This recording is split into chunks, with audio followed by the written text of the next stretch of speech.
ఆవిష్కరిస్తారు లేదా ఎన్టీఆర్ గారిది ఆంధ్రప్రదేశ్ హైదరాబాద్ నగరం నడిపొట్టున ఎన్టీఆర్ విగ్రహాన్ని పెడతారా అని కొంతమంది మాట్లాడుతున్నారు. ఈ రోజు నేను స్పష్టంగా ఒక మాట చెప్పదలుచుకున్నా. కులాలకు, మతాలకు, ప్రాంతాలకు, భాషలకు అతీతంగా ఈ దేశం గర్వించదగ్గ నాయకుడు ఎన్టీఆర్. ఆ ఎన్టీఆర్ స్ఫూర్తి హైదరాబాద్ నగరం నడిపొట్టున వారి స్ఫూర్తితో పరిపాలన అందిస్తున్న మా ప్రభుత్వం అమీర్పేట్ చౌరస్తాలో మైత్రి వనంలో ఈ దారిలో వెళ్లే ప్రతి వాడికి ఒక స్ఫూర్తిని నింపడానికే ఈ రోజు వారి విగ్రహాన్ని ఇక్కడ మేము ఆవిష్కరించుకున్నాం. ఇది విగ్రహం కాదు, ఇది ఒక స్ఫూర్తి, ఇది ఒక గొప్ప అనుభూతి. ఒక ముఖ్యమంత్రిగా ఎన్టీఆర్ విగ్రహాన్ని ఆవిష్కరించడం అంటే నాకు జీవిత కాలం గుర్తుండిపోయే ఒక మధుర సంఘటన. ఎవరు ఏమనుకున్నా, ఎవరు ఎలాంటి విమర్శలు చేసినా నేను జడవదలుచుకోలేదు.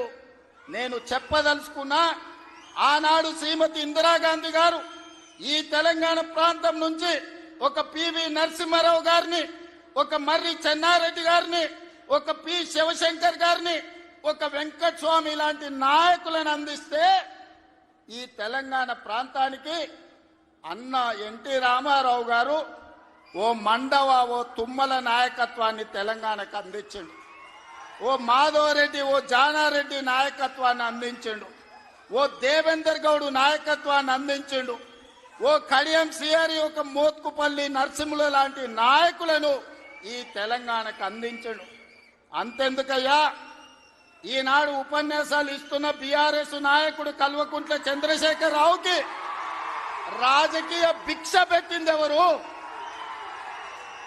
అన్న లేకుంటేనే మీరు నాయకులు అయ్యిండ్రా? అన్న నీడను బతికిన మీరు అన్నగారి గురించి తక్కువ చేసి మాట్లాడు మీకు మంచిదా?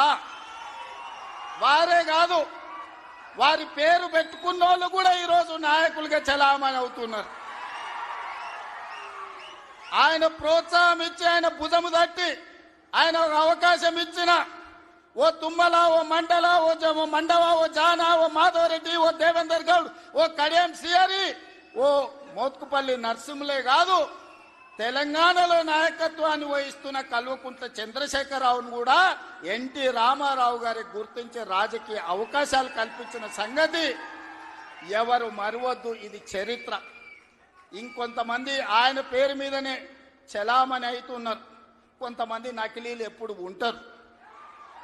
వాళ్ళ ఆలోచనలు ఎట్లుంటాయో కూడా మనం చూస్తున్నాం. అందుకే ఇవాళ మిత్రులారా, ఆనాడు ఈనాడు మేము అందిస్తున్న ఇందిరమ్మ ఇల్లు కావచ్చు, ఆనాడు ఎన్టీఆర్ గారు మొదలుపెట్టిన పక్కా ఇళ్ల పథకమే ఈనాడు ఇందిరమ్మ ఇళ్ల పథకం అని నేను ఈరోజు గర్వంగా చెప్పదలుచుకున్నా. ఈనాడు 3,24,00,000 మంది సన్న బియ్యం ప్రతి పేదవాడు దళిత వాడల్లో అన్నం తింటున్నాడంటే, సంటి పిల్లలకు బుక్కెడు పువ్వ తినిపిస్తున్నారంటే ఆ స్ఫూర్తి వెనకాల అన్న 2 రూపాయల కిలో బియ్యం పథకం ఉన్నదని నేను ఈరోజు చెప్పదలుచుకున్నా. ఇవాళ మేము ఇందిరమ్మ చీరలు ఇస్తున్నాం ఆడబిడ్డలకు. పండుగ పూట నాడు పెట్టే మేము చీర సారెగా భావించి ఈనాడు పాలపిట్టల లెక్క ఈరోజు మా ఆడబిడ్డలు చీర కట్టుకుంటున్నారు. దీనికి స్ఫూర్తి ఆనాడు ఎన్టీఆర్ జనతా వస్త్రాలు పేదవాళ్ళకు అందించి కూడు గుడ్డ నీడ అని ఎన్టీఆర్ ఏదైతే ఆలోచన చేసిండో ఆ స్ఫూర్తి ఈనాడు మా ప్రభుత్వంలో అమలు చేస్తున్న సంక్షేమ పథకాలలో కనిపిస్తుంది. మీరు ఒక్కసారి ఆలోచన చేయండి. ఈనాడు వైఎస్ఆర్ ప్రకటించిన ఉచిత కరెంటు కావచ్చు, ఈనాడు రైతులకు మేము అందిస్తున్న 24 గంటల ఉచిత కరెంటు, దీనికి స్ఫూర్తి ఆనాడు అన్న ఎన్టీఆర్ 50 రూపాయలకే హార్స్ పవర్ అని రైతాంగాన్ని ఆదుకోవడానికి వారు అందించిన విద్యుత్తే, వారు అందించిన శక్తే ఈనాడు ఉచిత విద్యుత్తు అని నేను చెప్పదలుచుకున్నా. ఇవాళ మిత్రులారా, ఆనాడు ఎస్సీల కోసం, ఎస్టీల కోసం, మైనారిటీల కోసం అమ్మ ఇందిరమ్మ పాటుపడితే బలహీన వర్గాల కోసం అన్న ఎన్టీఆర్ పాటుపడ్డాడు. ఇవాళ బలహీన వర్గాలు, పాలితులుగా ఉన్న బలహీన వర్గాలు ఈరోజు పాలకులుగా మారినరు అని అంటే అన్నగారి యొక్క ఆశీర్వాదం తెలంగాణ సమాజానికి అందబట్టే పాలితులుగా ఉన్న బలహీన వర్గాలు ఈరోజు పాలకులుగా మారినరు. ఒకనాడు గ్రామాలలో పటేల్ పట్వారి వ్యవస్థ ఎంత బలంగా ఉండేనో వాళ్ళ చేతుల్లో తెలంగాణ నలిగిపోతుంటే ఎన్టీ రామారావు గారు పటేల్ పట్వారి వ్యవస్థను రద్దు చేసి పేదలకు విముక్తి కలిగించిన చరిత్ర ఈ ప్రాంతంలో ఉన్నది. ఆనాడు ఇందిరాగాంధీ గారు సాయుధ రైతాంగ పోరాటాన్ని స్ఫూర్తిగా తీసుకొని దళితులకు, గిరిజనులకు, ఆదివాసీలకు భూ పంపకాలు చేపట్టి అసైన్మెంట్ పట్టాలు ఇచ్చి గ్రామాలలో ఉన్న పేదలకు ఆత్మ గౌరవాన్ని ఇందిరాగాంధీ గారు అందిస్తే పటేలు పట్వారి వ్యవస్థను రద్దు చేసి బలహీన వర్గాల ఆత్మగౌరవంతో బతికే అవకాశం ఎన్టీ రామారావు గారు కల్పించిండ్రు. మిత్రులారా, ఇవాళ ఎక్కడైనా చూడండి మా ప్రభుత్వం అమలు చేస్తున్న సంక్షేమం, మా ప్రభుత్వం అమలు పరుస్తున్న అభివృద్ధి ఇందిరాగాంధీ గారో ఎన్టీఆర్ గారో వారి స్ఫూర్తి కనిపిస్తుంది. ఈరోజు ఇందిరమ్మ ఆశీర్వాదం అన్న ఎన్టీఆర్ స్ఫూర్తి ఈరోజు మా ప్రజా పాలనలో కనిపిస్తుంది, మా ప్రభుత్వంలో కనిపిస్తుంది, మా నిర్ణయాలలో కనిపిస్తుంది. అందుకే ఇందిరమ్మ మాకు ఎంత ముఖ్యమో ఎన్టీఆర్ కూడా అంతే ముఖ్యం. ఇందిరమ్మ ఒక తరం అయితే ఎన్టీఆర్ ఒక శకం. వాళ్ళిద్దరి కలయికనే ఈనాటి ప్రజాపాలన. ఈ ప్రజాపాలన ప్రజలకు అందుబాటులో ఉంది అనంటే ఒక ఇందిరమ్మ స్ఫూర్తి, ఒక ఎన్టీఆర్ యొక్క ఆలోచన విధానం ఈనాడు మేము అమలు చేస్తున్నాం. మిత్రులారా, ఇవాళ మా నిర్ణయాలు మీరు చూసిండ్రు. ఆడబిడ్డలకు ఆర్టీసీలో ఉచిత బస్సు కావచ్చు, ఆడబిడ్డలకి ఈరోజు అదానీ అంబానీలతో పోటీ పడి సోలార్ పవర్ విద్యుత్ ఉత్పత్తి కావచ్చు, ఆర్టీసీలో ఉచిత ప్రయాణమే కాదు, ఆర్టీసీ 1000 బస్సులు ఆడబిడ్డలను యజమానులను చేసి ఈ రోజు వాళ్ళని వ్యాపారాలలో రాణించే విధంగా చేసినాం. ఆనాడు అన్న ఆడబిడ్డలకు ఏ విధంగా ఆస్తిలో హక్కిచ్చిండో ఈనాడు 1 కోటి మంది ఆడబిడ్డల్ని కోటీశ్వరులను చెయ్యాలన్న లక్ష్యంతో మా ప్రజాపాలన పనిచేస్తుంది. మా సీతక్క, మా బట్టి విక్రమార్క గారు దీన్ని అమలు చేస్తున్నారు. ఇవాళ మేము గర్వంగా చెప్పదలుచుకున్నాం, అన్నగారు అదేవిధంగా ఇందిరమ్మ స్ఫూర్తితో 1 కోటి మంది ఆడబిడ్డల్ని ఇవాళ కోటీశ్వరులను చెయ్యాలి అని మా ప్రభుత్వం ప్రయత్నం చేస్తుంది. అందుకే మిత్రులారా, ఇవాళ మా ప్రభుత్వం రైతు రుణమాఫీ కావచ్చు, రైతు భరోసా కావచ్చు, రైతులకు ఉచిత కరెంటు కావచ్చు, రైతు రుణమాఫీ 21,000 కోట్ల రూపాయల రద్దు చేసిన విషయం కావచ్చు, ఇవన్నీ రైతుల కోసం మేము అమలు చేస్తున్న సంక్షేమ పథకాలు.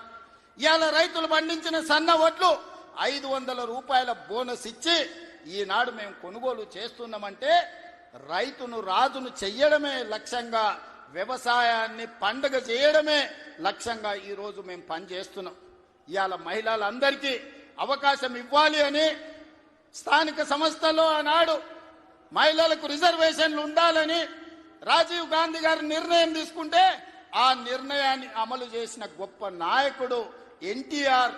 ఈరోజు స్థానిక సంస్థల్లో ఆడబిడ్డలకు 50% అవకాశాలు ఆనాడు రాజీవ్ గాంధీ నిర్ణయం తీసుకుంటే ఎన్టీఆర్ అమలు చేస్తే ఈరోజు ఆడబిడ్డలకు స్థానిక సంస్థల్లో ఈరోజు రిజర్వేషన్లు వచ్చినాయి.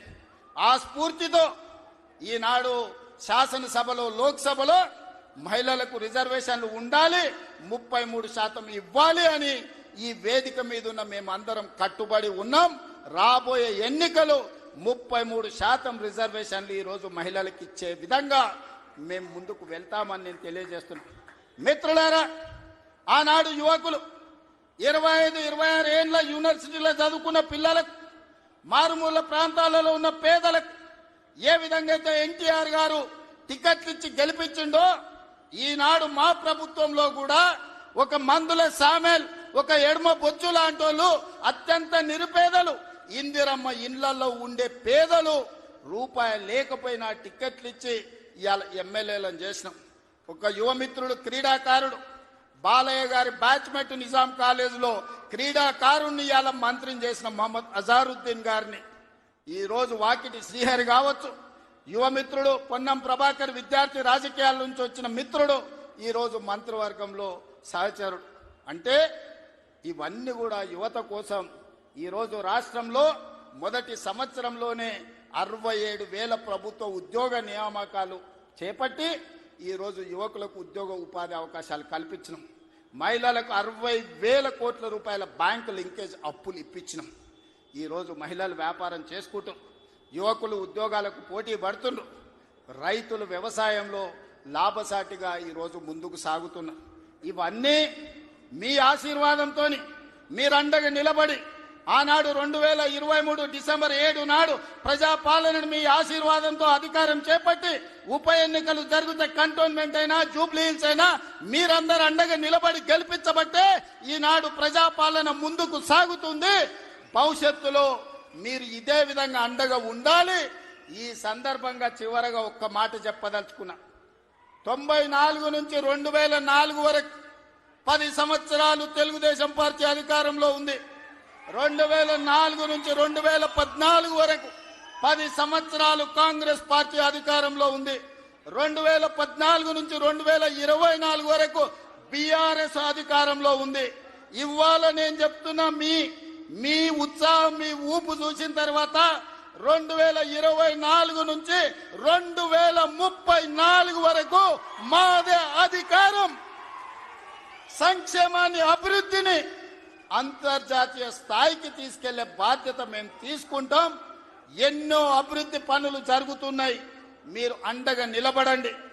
హైదరాబాదు నగరాన్ని అంతర్జాతీయ స్థాయిలో అభివృద్ధి చేయడానికి మేము ప్రయత్నం చేస్తున్నాం. ఆనాడు మీ రోజున ఫైనాన్షియల్ డిస్ట్రిక్ట్ కావచ్చు, హైటెక్ సిటీ కావచ్చు, వీటన్నిటినీ చంద్రబాబు నాయుడు గారు ప్రణాళికబద్ధంగా ముందుకు తీసుకెళ్ళింది. ఇవాళ మా ప్రభుత్వం 30,000 ఎకరాలలో ఎయిర్పోర్ట్ కి కూతవేటు దూరంలో భారత్ ఫ్యూచర్ సిటీని నిర్మిస్తున్నాం. ప్రపంచాన్ని అక్కడికి తీసుకొస్తాం. ఈనాడు మన యువత ప్రపంచ దేశాలలో దిగ్గజ కంపెనీలకు పనిచేస్తున్నారు. సత్య నాదెల్ల కావచ్చు, శంతను నారాయణ్ కావచ్చు, అజయ్ బంగా కావచ్చు, ప్రేమ్జీ వాత్సవ్ కావచ్చు, వీళ్ళంతా హైదరాబాద్ బాయ్స్.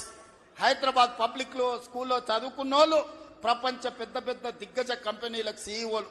ఇవాళ మనం ఎక్కడికో వెళ్ళి ఆ కంపెనీలలో పనిచేయడం కాదు, ఆ కంపెనీలను ఇక్కడికి తెస్తాం, భారత్ ఫ్యూచర్ సిటీలో పెట్టిస్తాం. ఈ కంపెనీలను పెట్టడమే కాదు, అలాంటి కంపెనీలకు తెలంగాణ యువతను యజమానులను చేసే బాధ్యత ఈ ప్రభుత్వం తీసుకుంటుంది.